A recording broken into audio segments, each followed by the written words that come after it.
오늘은 욥기서 33장 1절로 33절 말씀을 가지고 하나님의 변호인을 자처하는 엘리후라고 하는 제목으로 묵상 나눔하도록 하겠습니다. 한 목소리로 봉독하겠습니다. 시작. 그런즉 욥이여 내 말을 들으며 내 모든 말에 귀를 기울이기를 원하노라. 내가 입을 여니 내 혀가 입에서 말하는구나. 내 마음의 정직함이 곧 내 말이며 내 입술이 아는 바가 진실을 말하느니라. 하나님의 영이 나를 지으셨고 전능자의 기운이 나를 살리시느니라. 그대가 할 수 있거든 일어서서 내게 대답하고 내 앞에 진술하라. 나와 그대가 하나님 앞에서 동일하니 나도 흙에서 흙으로 지으심을 입었은즉 내 위엄으로는 그대를 두렵게 하지 못하고 내 손으로는 그대를 누르지 못하느니라. 그대는 실로 내가 듣는 데서 말하였고 나는 그대의 말소리를 들었느니라.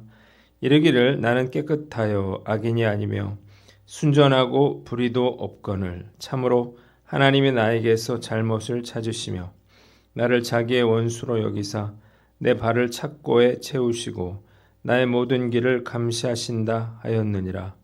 내가 그대에게 대답하리라. 이 말에 그대가 의롭지 못하니 하나님은 사람보다 크심이니라. 하나님께서 사람의 말에 대답하지 않으신다 하여 어찌 하나님과 논쟁하겠느냐. 하나님은 한 번 말씀하시고 다시 말씀하시되 사람은 관심이 없도다. 사람이 침상에서 졸며 깊이 잠들 때에나 꿈에나 밤에 환상을 볼 때에 그가 사람의 귀를 여시고 경고로써 두렵게 하시니 이는 사람에게 그의 행실을 버리게 하려 하심이며 사람의 교만을 막으려 하심이라.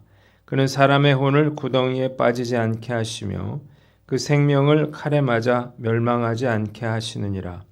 혹은 사람이 병상의 고통과 뼈가 늘 수심의 징계를 받나니 그의 생명은 음식을 싫어하고 그의 마음은 별미를 싫어하며 그의 살은 파리하여 보이지 아니하고 보이지 않던 뼈가 드러나서 그의 마음은 구덩이에 그의 생명은 멸하는 자에게 가까워지느니라.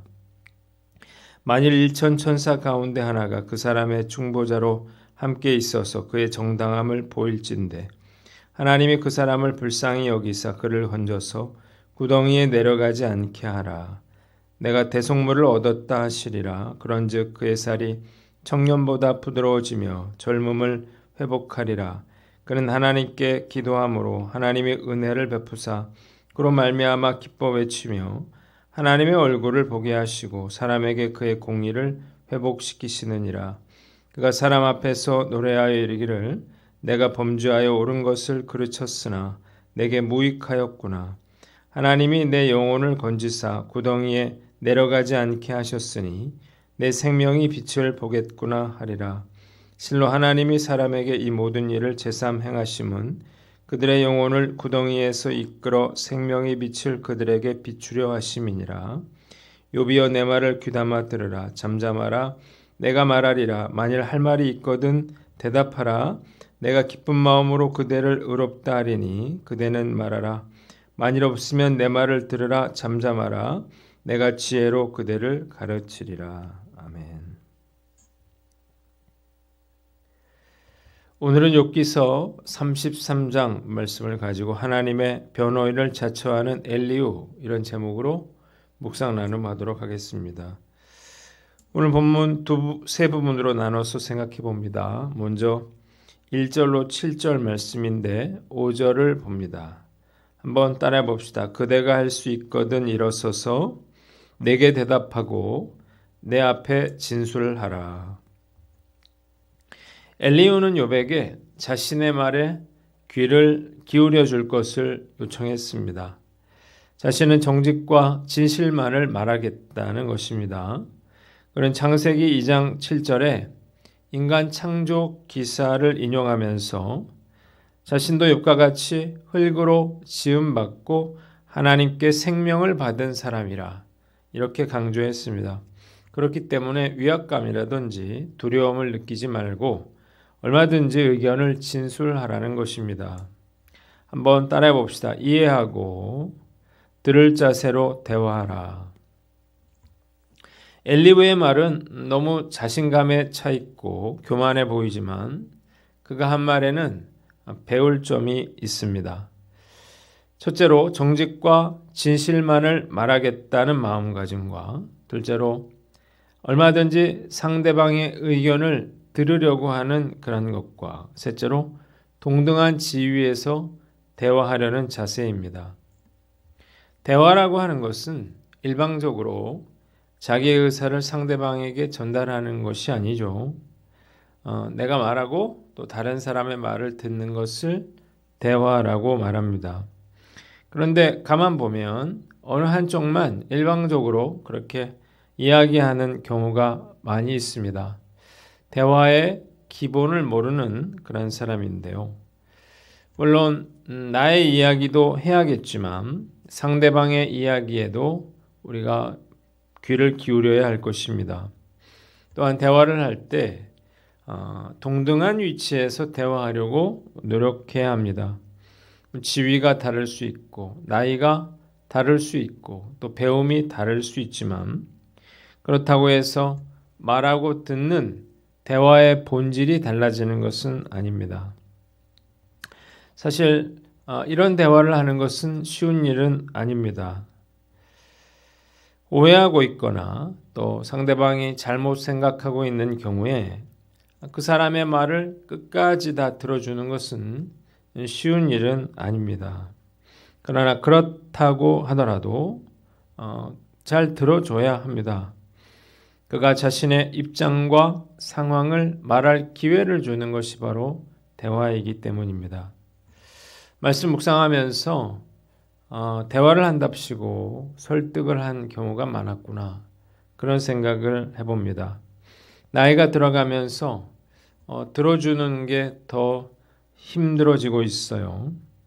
상대방의 말을 요약을 해주고 빨리 그에 대한 해결책을 제시하고 싶은 그러한 충동이 커지고 있기 때문입니다. 이런 면에서 볼 때 나는 좀 대화의 기술이 부족하구나, 그런 생각을 해봐요. 상대방이 충분히 말할 수 있도록 기회를 주고 그리고 더 잘 들으려고 노력해야 하는 것입니다. 오늘 난 어떤가 생각해보고 해결책을 제시하는 것보다는 우리가 마음을 열고 들어주는 것이 더 좋은 대화가 될 수 있음을 알고 이해하고 경청하는 자세로 대화하는 저와 여러분들 되시기를 주님의 이름으로 축원합니다. 두 번째는 8절로 22절 말씀인데 17절을 봅니다. 한번 따라해 봅시다. 이는 그 행실을 버리게 하려 하심이며 교만을 막으려 하심이라. 엘리후는 자신의 생각을 말하기 전에 먼저 욥이 했던 말을 인용합니다. 내가 깨끗하여 악인이 아니며 순전하고 불의함이 없는데 하나님께서 나의 잘못을 찾으시고 나를 원수로 여기시고 나를 감시하셨다는 것입니다. 이에 엘리후는 다음과 같이 자신의 의견을 피력해요. 첫째로 그가 의롭지 못하다는 것입니다. 자신의 무죄와 결백을 증명하기 위해서 하나님께서 자신을 대적으로 삼고 있다고 하는 욥의 말은 옳지 않다는 것입니다. 또한 창조주 하나님께 피조물인 인간은 하나님이 너무나 크신 분이시기에 사람은 하나님의 처우나 행동에 대해서 결코 문제를 제기할 수 없다는 거예요. 두 번째로 하나님은 다양한 방식으로 자신의 뜻을 드러내신다는 것입니다.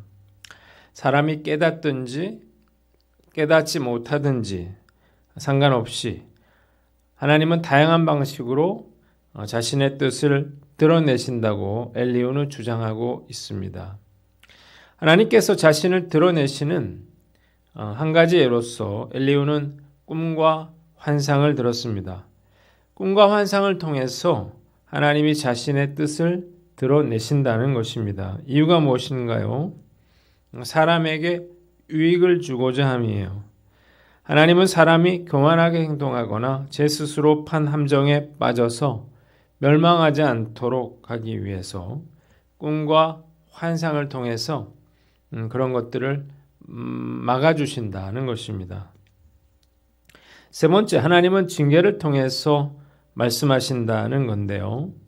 그는 때로 하나님께서 가르침을 주시기 위해서 어떤 사람을 질병으로 치셔서 영상의 고통과 뼈가 쑤시는 그러한 징계를 받게 하신다. 이렇게 말했습니다.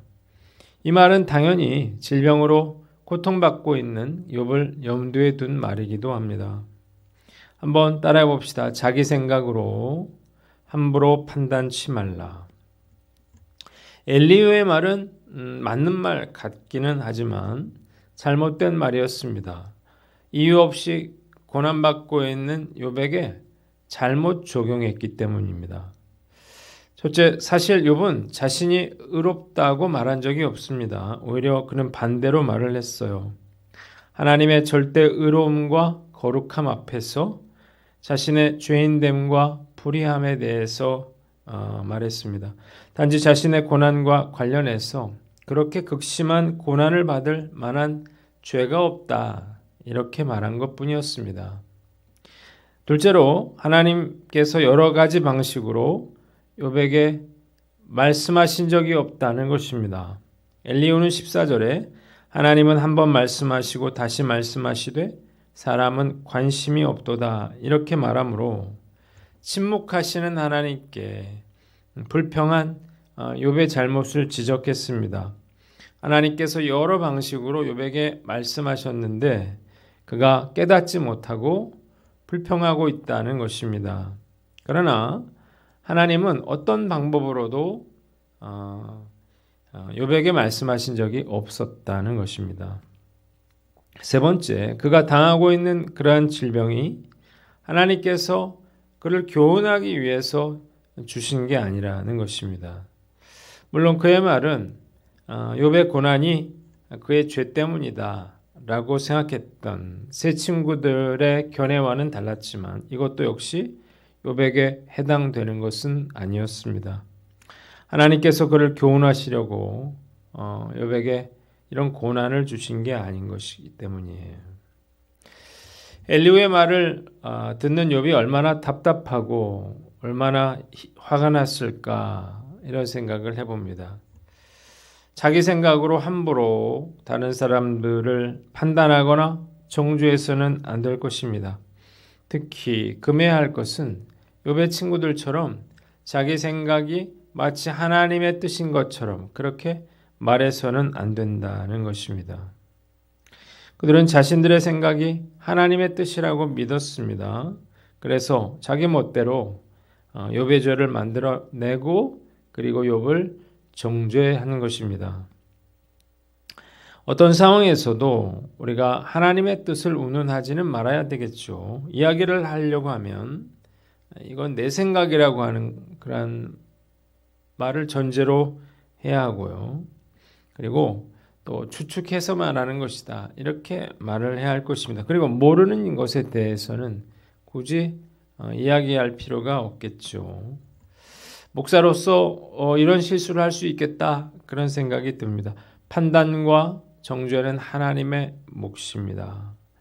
어떤 상황에서도 함부로 판단하지 않을 것을 다짐해 봅니다. 마지막으로 23절로 33절 말씀 26절을 봅니다. 한번 따라해 봅시다. 그는 하나님께 기도함으로 은혜를 베푸사 사람에게 공의를 회복시키느니라. 앞서 욥은 자신의 억울한 사정을 하나님께 아뢰어줄 중보자가 없음에 대해서 안탄했습니다. 그런데 엘리후는 천사들 중에 고통받는 자와 하나님 사이에 중보자가 있어서 중재자가 있어서 하나님 앞에서 고통받는 자의 입장을 변호해 준다 이렇게 생각했습니다. 그래서 만일 그 중보자가 고통받는 자의 사정을 변호함으로써 그의 정당함을 보이고 대속물을 바친다면 하나님께서 그를 불쌍히 여겨주셔서 죽음의 구덩이에서 그를 건져주신다는 것입니다. 그렇게 되면 그의 건강과 젊음을 회복할 것이고 기도에 응답하심으로 하나님의 얼굴을 보게 하시고 또 사람들 앞에서도 의로움을 인정받게 될 것이라는 거예요. 엘리후는 그래서 욥이 잠잠히 자신의 말에 귀를 기울여 줄 것을 권고했습니다. 결국 자신의 말이 욥에게 유익이 될 것이기에 할 말이 있더라도 가급적이면 참고 들어달라는 것입니다. 한번 따라해 봅시다. 중보자이신 예수님을 철저히 의지하라. 엘리후 역시 욥처럼 예수님에 대해서 알지는 못했지만 하나님과 인간 사이에 중보자가 필요하다 하는 사실은 잘 알고 있었습니다. 어떤 인간도 중보자의 도움 없이 이 거친 인생을 잘 살아가기는 어렵기 때문이에요. 저에게 있어서 가장 중요한 분은 예수 그리스도이십니다. 제 인생의 성패는 바로 제가 얼마나 예수님을 의지하는가, 예수님을 잘 따라가는가에 달려 있다고 저는 믿습니다. 그래서 저는 매 순간 예수님을 인식하려고 노력하고 예수님과 동행하려고 노력하고 또 예수님과 대화하려고 노력하고 있습니다. 그래야 죄의 유혹을 물리칠 수 있고 자기를 부인하고 자기 십자가를 지고 예수님을 따라갈 수 있기 때문입니다. 지난 50일간 우리 교회 한 집사님의 사고로 인해서 정말 큰 어려움을 겪었습니다. 제 인생에 있어서도 가장 어려웠던 그러한 시간이었던 것 같아요. 근데 엊그제 너무나 다행스럽게도 산재 신청이 승인되었다는 소식을 들었습니다. 노무사들도 또 변호사도 산재 승인이 어렵다고 했는데 정말 기적 같은 일이 일어난 것입니다.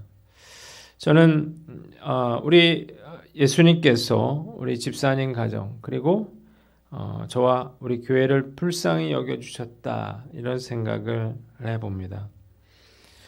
우리 집사님이 사고를 당한 것은 너무나 안타까운 일이지만 가족들은 평생 살아갈 수 있는 그런 길이 열렸습니다. 너무나 기뻤고요. 그리고 또 특별히 저의 무너졌던 그러한 믿음이 회복되고 다시 하나님의 은혜가 회복되는 것을 느낍니다. 이 기간 동안 우리 하나님께서 우리 정집사님 그리고 그 가족들과 또 저와 또 우리 교인들을 이렇게 품어주셨다는 생각을 해보게 됩니다. 다시 한번 뼈저리게 느끼는 것은 내 힘으로 인생을 살아갈 수 없구나라고 하는 것입니다. 그래서 다시 일어나서 성도들을 돌보고 또 사역을 재개해야겠다 그런 생각이 들었습니다. 오늘 나에게 있어서 그 예수님이 얼마나 중요한 존재인가를 깨닫고 우리의 중보자 되시는 그 예수님을 우리가 찾고 구함으로 동행함으로 우리의 인생의 승리를 거두는 저와 여러분들 되시기를 주님의 이름으로 축원합니다. 기도하겠습니다. 하나님 아버지 진정한 대화의 의미를 알고 함부로 판단치 않으며 주님과 날마다 동행하며 살게 하여 주시옵소서.